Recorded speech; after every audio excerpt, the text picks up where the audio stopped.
রাজধানীর শাহবাগ মোড় অবরোধ করা শিক্ষকদের লাঠি পেটা করে ছত্রভঙ্গ করে দিয়েছে পুলিশ।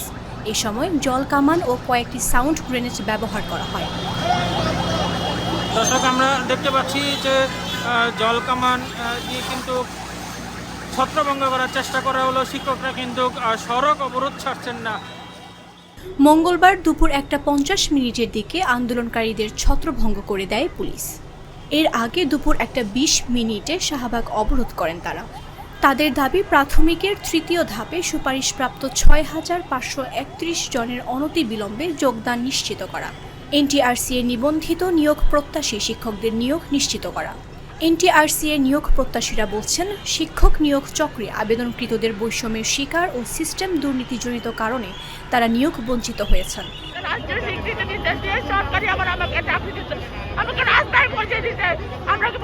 আমাদের সুপারিশপ্রাপ্ত করা আজকে আমরা সামাজিকভাবে মানসিকভাবে হয়ে প্রতিপন্ন, কিন্তু এটা কেন? যখন একই নিয়োগে প্রথম ধাপ এবং দ্বিতীয় ধাপ চাকরি করতে পারে, তাহলে আমরা কেন পারবো না? আমাদের সাথে এই বৈষম্য কেন হবে? বিচারক কেন আমাদের প্রশাসনের রায় দিল? আজকে আমাদের ডোপ টেস্ট হয়ে গেছে, মেডিকেল টেস্ট হয়ে গেছে, সেখানে আমাদের বলে আমাদের নিয়োগ বাতিল। আচ্ছা, আমাদের অনেক ভাই বোন আছে 15 থেকে 20 গ্রেডের চাকরি করে, তারা চাকরি ছেড়ে দিয়ে চলে আসছে। তাদের এখন চাকরি নেই, তারা এখন কি করবে? আমাদের অনেক মা বাবা ভাই বোন অসুস্থ আছে, অনেক কষ্ট করে পড়াশোনা, এমন অনেক আছে যে তার সেই পরিবারের একমাত্র সক্ষম ব্যক্তি।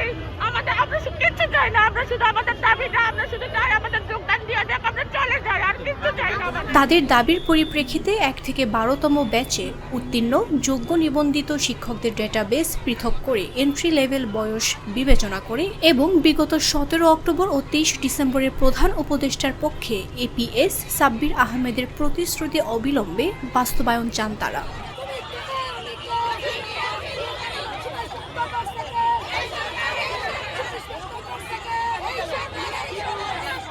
এছাড়া আমলাতান্ত্রিক সব জটিলতা নিরসন করে নিয়োগের দাবি জানিয়েছেন তারা।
স্বাস্থ্যকর অল টাইম, সব সময় অল টাইম হেলদি লাইফ।